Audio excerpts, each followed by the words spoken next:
Hi, there's a way of speaking that makes each viewer feel like you're talking directly to them and not at everyone. And that creates a rare and unique connection that makes you stand out on YouTube. Trying to be more energetic, charismatic, or just trying to copy what the big creators are doing, without addressing this first, is actually one of the worst things that you can do if you want to make videos that get views and make you sales.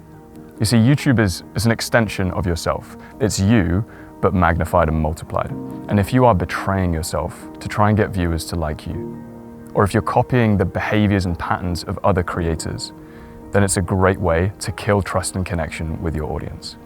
The real advantage here is in how much you are connected with yourself when you speak, and how that connection lands with your viewer. So I want to help you out here. Through coaching hundreds of entrepreneurs how to speak on YouTube, I've figured out a way that anyone can build this unique connection with their audience through changing the way that they show up on camera.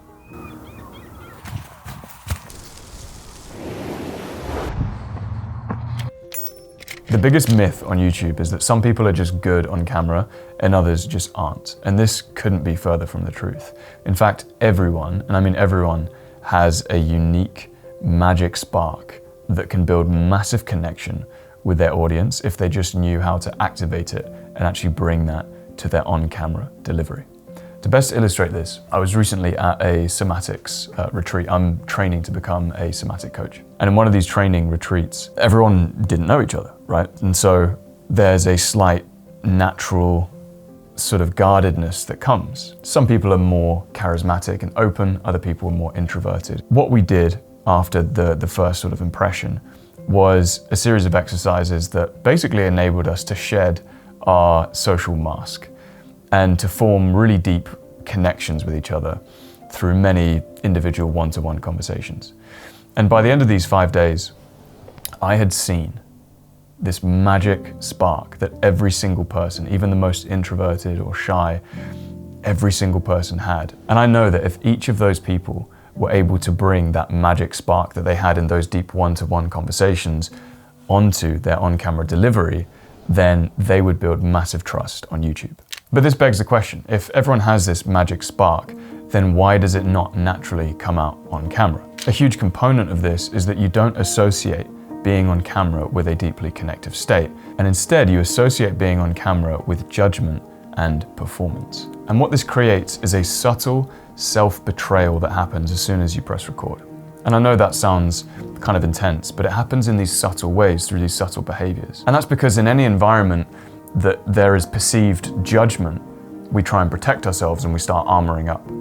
And so what this looks like is a subtle shift in energy where you try and be more energetic than you actually are. Or it manifests in doubting every sentence that comes out of your mouth until you just end up doing endless retake after retake. But the key thing to understand here is that self-betrayal only exists in the absence of self-connection. And what I mean by this is as soon as you're bending yourself and your own behaviors to become what you think other people will want or what you think other people will like, you've actually already cut off any sense of self-connection, and you're like a leaf in the wind just trying to be what other people want. And so by connecting with yourself, it's actually really hard to start betraying yourself on camera.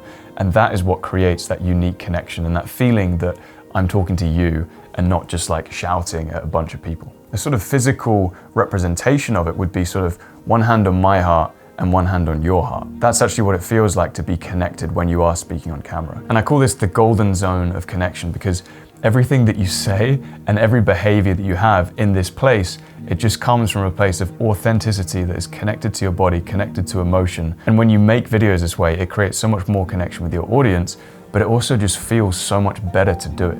So even if this video doesn't do well, I felt good making this video. I felt connected to myself. I felt like I was contributing something valuable rather than pressing stop at the end of the video and just feeling completely deflated like I was keeping up an act. So how do you get into this golden zone, this state of connection on camera, on command, every time that you talk to your audience? I think the best thing that I can do here is share what I do in my process directly.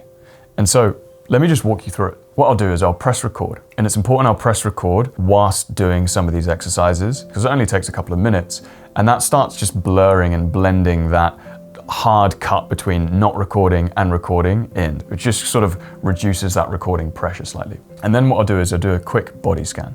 Now the body scan is really important because It releases muscular tension where I might be holding rigidity, which usually means I'm holding some kind of mask or tension. And it also allows me to connect into my body on a deeper level. And so I'll just start top of my head, moving down into my eyes, making sure that my eyes are relaxed. Jaw, making sure jaw is nice and relaxed. Throat is relaxed. I might wiggle my jaw around a bit. Try and just put more awareness in my jaw. And then moving down into the shoulders, making sure you're not holding tension in your shoulders, and also your chest and your sort of heart center.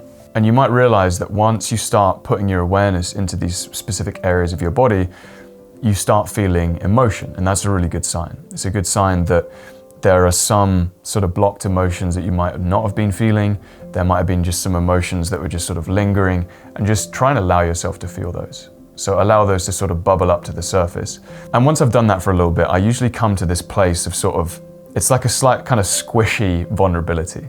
It's like a place where I'm feeling, okay, yeah, oh, this is a bit like sensitive in here. It's a bit tender. It's really important to start finding your sense of vulnerability, that part of you that feels, oh, well, this is a little bit vulnerable to share. And most people get caught up here because when they hear about being vulnerable, what they think is that they have to share a story about a really vulnerable time in their life or open up about some past trauma or something. And that's not actually, at least in this context, what I'm talking about at all. There's a real difference between saying your what with vulnerability, so talking about something vulnerable, versus communicating your how with an inherent vulnerability. And so I could be talking about lighting, but if I'm connected to my vulnerable self, which is my true self, I'm going to start to reveal that magic spark that's within me and be able to talk with my audience in a connective way that inherently feels a bit vulnerable, but I'm not actually necessarily sharing anything vulnerable. And once I've done that a few times, I'll just start talking to the camera. So I'll probably say my intro a couple of times and just start to feel whether I am betraying myself in this moment or whether I am connecting to myself in this moment. And the more self-connection that I can build, more self-awareness in my body that I can bring to my on-camera delivery, the less, if any, I'll be betraying myself, and I'll know that I'm bringing the most amount of authenticity I can in this moment. So, my friend, I encourage you to try out this process next time that you are talking to camera. Come back to this video and comment and let me know how it went. If you want personalized coaching and feedback by a team of experts on everything to do with talking to camera, from what you're saying and how you structure your videos, how you say it, to also who you're even talking to in your strategy, then feel free to join the waitlist for the natural speaking system in the description below. Each cohort is sold out so far, so make sure you're on that if you want to be part of the next one. And if you want my exact template on how I structure my videos, for example, here are the notes for this video, just on this notebook here, just sketched out. Then watch this video next and I'll run you through exactly how I do that without using any script or teleprompter.